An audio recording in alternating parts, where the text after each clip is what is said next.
On this podcast, we'll talk about law enforcement, social networking, and just life.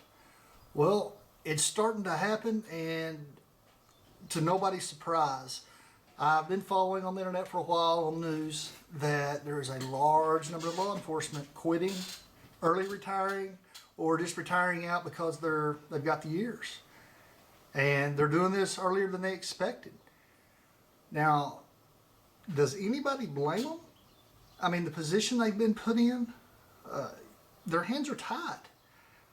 I don't know where everybody thought this was going, but when you're telling people that you're going to defund police departments and just defund the police in general, and now on top of it, if they go out and do their job, they're under such scrutiny that they're afraid to do anything. I mean, I'm glad that I got out over a year ago, before any of this ever started, because it would really make you second guess just about all your actions.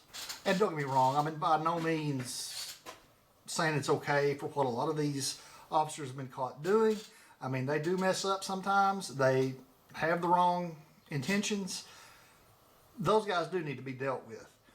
But the problem of it is they do a wide, just a sweep of change, and this is how you're going to do it, and if you don't do it, this is what happens. Well, when they do that, it doesn't fit every situation.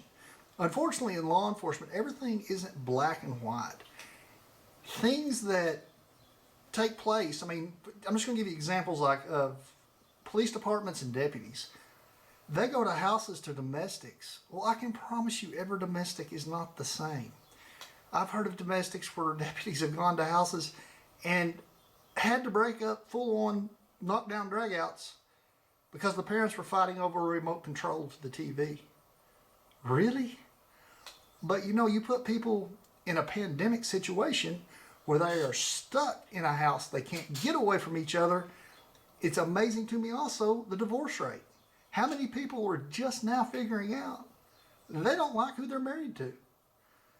So you send an officer into that situation and you expect them to do it one way or the other and allow them no leeway to handle it, or else they're in trouble. I don't blame these guys for walking away. I mean, you've tied their hands. They can no longer do the job that they were trained to do. I've done some research and I've looked around. Can't find just a great amount of information on it. I have seen several articles that said a large number of officers are leaving the bigger departments. I know personally around where I'm at, there has been, I think, 3 that have found something else to go do.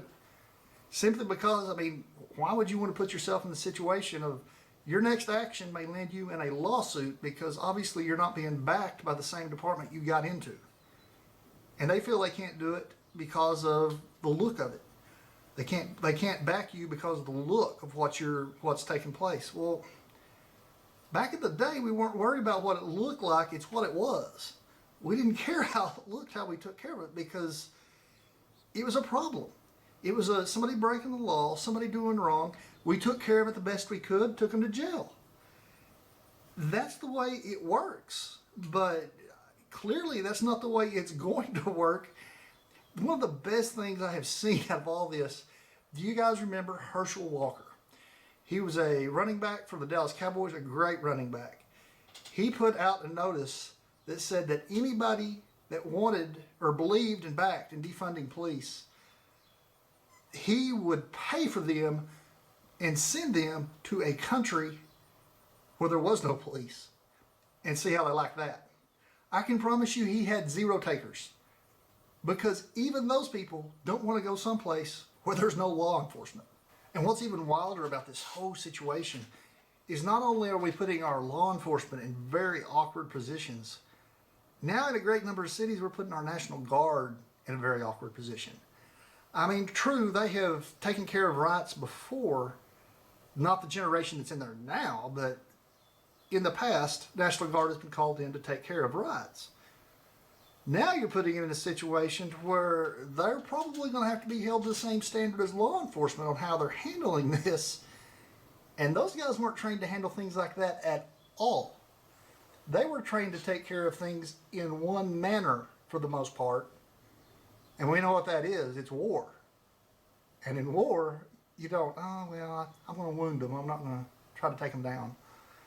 That's not the way these guys are trained. Now, I'm certain National Guard does go through some kind of riot training, but it's not something that's drilled into them because it's not generally what they're used for.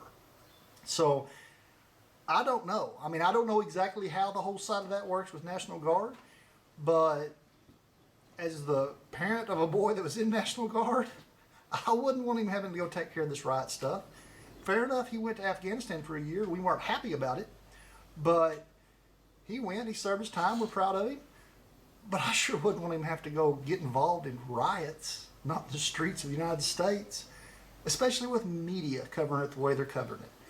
You know, I've seen media covering all this stuff, and I watch the news, at least local news. My biggest thing about it is if they would cover the pandemic, if they would cover all this looting and rioting and protest and leave their opinion out of it. Cover it for what it is. Facts. That's what we're after. Facts. Quit putting spins on it. Quit putting your input into it about how you think it should be done this way or try to lean us one way or the other, which almost every media station does, every outlet does. They put their spin on it and give you their version of the story. Just give us the story. That's really all we're after. We don't want to know your version of it and how you think it should be twisted and politically handled and all this and turn it all into politics. All of this does not need to be politics. Now, do the politicians need to be involved? Yes. They're the ones that develop and make the laws, pass the laws, and make those kind of decisions. So yes, they have to be involved, but putting this on their doorstep every time for every instance is ridiculous. You mean to tell me that you own a company with 2,000 people and you're going to be responsible for every one of those employees' actions on duty or off? That would be the same thing. That would be saying that you're the CEO of Walmart and one of your citizens or one of your employees went out, got intoxicated, got in a drunk driving accident, killed somebody, and now they're going to sue Walmart because you employ them. That's the way this is being spun in many instances. Ridiculous. Ridiculous. And now to clarify, I understand that Walmart has more than 2,000 employees. I was just threw 2,000 employees out there at first and then just thought, hey, Walmart has a lot of employees. Just giving an example. So I just went and did a little fact check, and to help you out, Walmart employs 2.2 million people around the world and approximately 1.5 million in the United States. So that goes back to my point. So you're the CEO of Walmart and you employ 1.5 million people in the United States. One of your employees goes out off duty and they find out he works at Walmart and they decide they're going to sue Walmart. So, I mean, you see what I'm saying. You can't point all this at one person. There is no way to cover everybody, control everybody that works in law enforcement and say it's all his fault. Well, how are you doing that? I'm just giving an example. I mean, how ridiculous a lot of this stuff is. And do I know how to fix it? No. I'm not going to sit here and lie to you and say I know how to fix everything. Some of it I have ideas, but I've told you more than once, I'm not the guy they listen to. Okay, enough on that little rant. We hear enough about that stuff every day. We are going to talk a little bit about the pandemic. To nobody's shock, everybody knew we were reopening a little too early. And guess what? The cases are going through the roof again. I do have to laugh, however, at so many people saying that this is a politically driven pandemic. Well, I'm sure the 130 plus thousand people we've had die in the United States don't feel it's politically driven. I'm pretty sure they're not feeling anything at all about it right now, but the families are. They're hurting, and they know it's not politically driven. They know it's a real deal. The only reason I have such a stance on this is I have family in healthcare. As I've mentioned before, my brother is still a medic, and he sees it firsthand. He knows it's here. It's around us, and it's very serious. My big thing is like I said, everybody knows we reopened a little too early, and everybody seems shocked that the cases are spiking through the roof. Well, watch a little news, the part maybe where they're not spending it to help themselves, and look at all these things where people are going. Let's give an easy example. The big rally that we had here in Oklahoma in Tulsa. Trump showed up, it showed all the supporters and protesters, and these people are shoulder to shoulder, and you saw about 4 masks out of a couple 100,000 people standing out in the street. What did you think was going to happen? If there is a pandemic out here, and it is as spreadable as it appears to be, do you think it goes on hold for a presidential speech? Or a rally, or whatever you want to call it? His campaign rally? No, it does not. It just amazes me that people are surprised now that, oh my gosh, we've got all these cases. Another case that I saw of it was in Florida, which they're spiking through the roof. And 16 friends went to Florida and all went to the same nightclub and were all shocked when they were in this packed nightclub and all of them came back with positive tests. Why are you shocked? Okay, you knew 16 people together, but you probably didn't know the other 400 or 500 that were in this little club. So I don't know. I'm missing the logic that people are using whenever they're addressing this. And I get nobody wants to wear a mask. I get it. But if it keeps you from getting sick and everybody else from getting sick, why not? I sit here and lie to you and tell you my wife and I wear ours in every situation. 98% of the time we've got ours with us. If we go into some place that seems to be overly packed where we're not going to be able to space ourselves away from people, we'll put one on. Now when we do go in places, we still steer clear of people. We keep probably a 10 or 15 foot buffer between us and other people when possible. We're doing what we can. There are places we wear them, there are places we do not wear them. Our churches have reopened here. I personally have not been wearing one at our church, but I'm part of our media team. I'm sitting, 30 feet away from the congregation. I'm sitting up in a booth behind everybody. So, if I'm catching it that far away, we're all in trouble anyway. And I'll give you another example. We actually went and watched a baseball game. We have a nephew that lives out in New Mexico, and he's on a travel ball team that goes all over the nation. They've kicked their season back off, and they were here in Oklahoma, about an hour and a half away. So we drove down to watch a game. We've never seen him play. The kid's 15 and a half years old, 6'3", and was pitching in the high 80s at 15 and a half. Who's not going to go watch that? Amazing. So just giving you an example. Yes, there were people in attendance. Most of these were family of the ball team. Now, were we packed in there like sardines? No. Groups would sit together, but I promise you the closest group we sat to was probably 15 feet away. And we're in open air. We're outside. And whenever the stands looked too full, guess what most of these people had? Folding chairs, and they sat out in the grass and got away from everybody. They weren't just clumped together. They get it. And if we can handle ball like that, fine. Now, the one concern I did have was the ball players. Because you hit the ball, you're on first base, and the baseman's trying to hold you on base. He's right there on you. So, I don't know what kind of testing procedures these guys have gone through. I'm certain they're using some. Because I've talked to my nephew's dad, and yeah, they've been tested.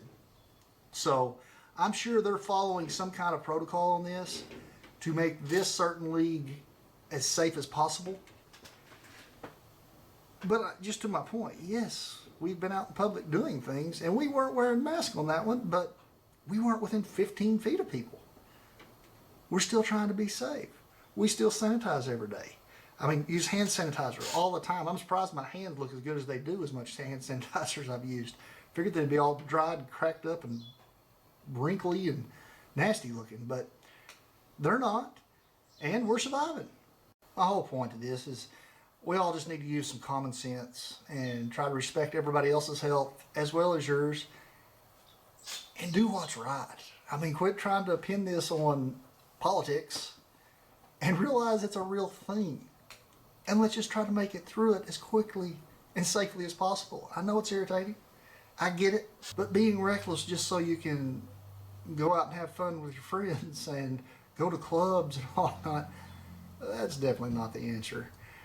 I don't know. I don't have all the answers for all this.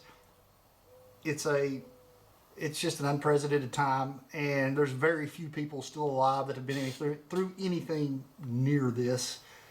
And they certainly hadn't been through it whenever there was this many people in the world.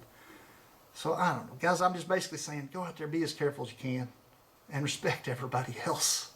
Oh, and so for you guys on YouTube, real quick, if you are getting a little bit of wind noise, I'm still using the camera mic.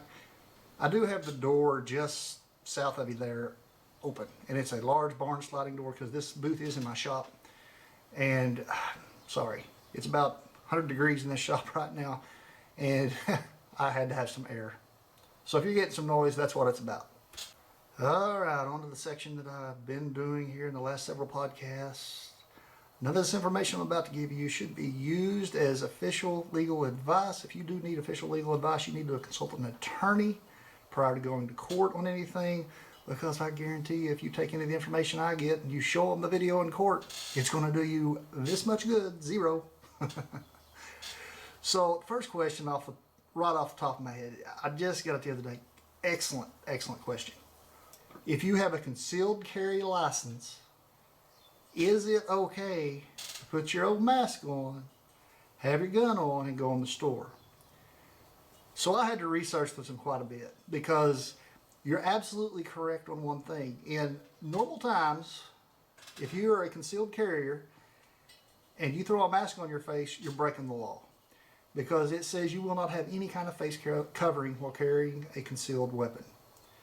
Now then, from the research I've done, from what I've found, right now you're probably okay, because we are under the state of emergency. In most states, they've declared a state of emergency, and so in that instance, that certain law has been lifted for the most part. Now, there are probably some situations that you could get in where it's not okay to have a mask on and a gun, but as a general rule, you're going to Walmart and you have your gun on your hip and your mask on your face, as long as you're not flashing that thing around, I say you're okay. Now again, that's me saying you're okay. From the research I've seen, they are saying you're okay too, because we're under the state of emergency.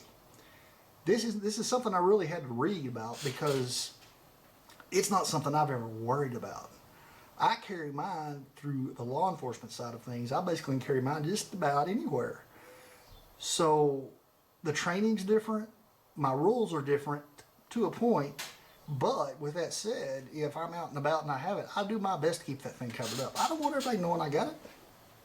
I mean, because here's my thing about concealed carry, and here's even my bigger thing about open carry. If you go to the grocery store or a quick stop and you're carrying open, and somebody comes in to rob it, guess who's getting shot first? The guy with the gun clearly on his hip, the open carry guy. Why would you not take out the biggest threat to you if that's what your intentions are? And that's often what happens. So that's why I'm all about the concealed carry. I don't want anybody knowing I've got the thing on, and I only need that thing in extreme instances. But those extreme instances are here.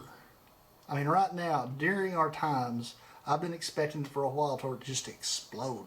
People are going to get desperate, things are going to go crazy, and we've seen it.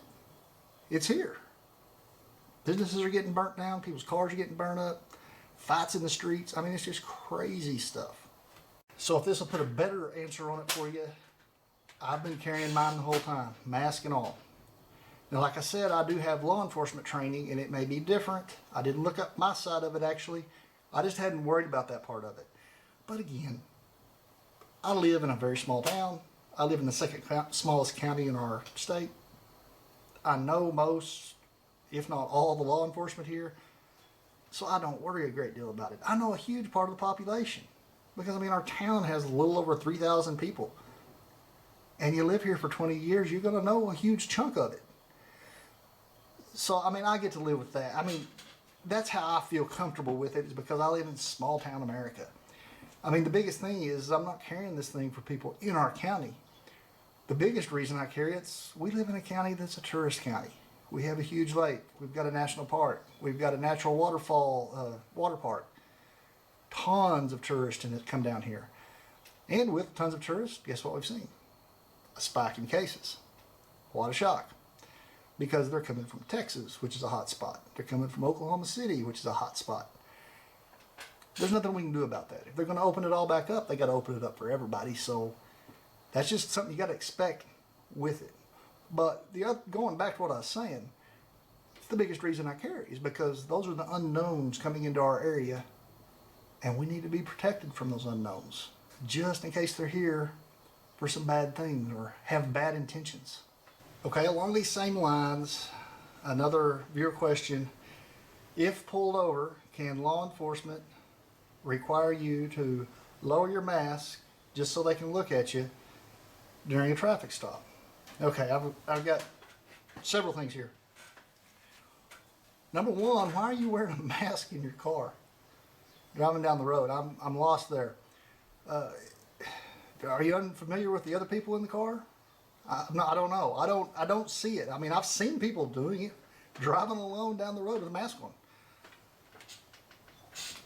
I'm still at a loss for that. I don't get that one, because if it is that transmittable that if we get in our car and drive down the road without a mask on and we're catching it, we're done anyway. There is no point to trying any kind of protection. You're going to catch it. So to answer the question, yeah, you got to lower it, because if you'll read back in your laws, you've got to be able to prove who you are to that law enforcement officer. And if that requires you showing your face so they can check it to your ID, yeah, we need to know that. And the reason they would ask that, what if you're a wanted person and this is just a great reason to hide? Great way to cover up. Why do you think bank robbers wear face masks? So they can't tell who they are. It's to conceal their identity. And that, in fact, is why you would have to remove it, because we got to be able to verify your identity on a traffic stop. And just to give you another example of it, say you were in a setting where there were a lot of people. Say you're at Walmart and the place is having a run on toilet paper, whatever. And there's a bunch of people out there and an officer approaches you. I can't imagine this happening, but if someone approached you and needed to verify your identification, do you have to lower it in that situation? Like I said, I can't imagine this ever taking place. I'm just making this one up. But by law, yeah, you've got to be able to verify your identification. Now, you choose not to, I wouldn't be shocked. You shouldn't be shocked. He arrests you, takes you to jail, then makes you identify yourself. You do so then, and then you decide to take it to court. I don't think you're going to win this battle, because most states have the law that you have to be able to identify yourself and prove who you are. And the whole reason for that is to make law enforcement as a whole work across the nation. That way we can determine who the bad guys are and the good guys are. And as I've said before, I'm not trying to make light of anybody's questions. I mean, they're good questions. Driving down the road when you're the only person in the car, don't understand. Driving down the road wearing a mask when you're the only person in the car, I just don't understand. I don't know. Like I said, I'm not trying to make light of you. It was a great question, but in my opinion, yes, you have to lower that mask if asked by law enforcement on a traffic stop. Okay, this next one is a question from a couple of weeks ago. I didn't really address it last week because I just did that whole podcast about me. It basically says, so with these police departments being defunded, how's law enforcement going to work if there's no police department left?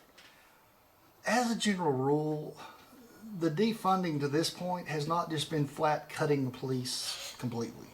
They've just been stopping their department from getting a certain amount of money that they were expecting. Now, it has caused some firings, some furloughs, stuff like that, until they can figure the money out. We've got a town in Oklahoma that Norman, that mayor has moved to defund them. And not completely, like I said, but it's to the point that they're going to lose officers. So say one did defund them completely and they're gone. So how's law enforcement going to work? Well, you're probably going to have county deputies stepping in. And because they're a different entity. That's what a lot of people don't understand. You just say defund the police. Well, that just means police department. Well, most states have county deputies, which handle stuff outside the city limits, and highway patrol. And that is state funded. Haven't listened to all the news from every state. I know our highway patrol is not going to be defunded. But small cities, that's what you're going to run into. You're going to have a lot smaller department. And you're going to have to deal with deputies and troopers coming in and taking care of things, which I assure you is not a good thing either. Because as a whole, each one of those is trained a little bit differently to handle different stuff.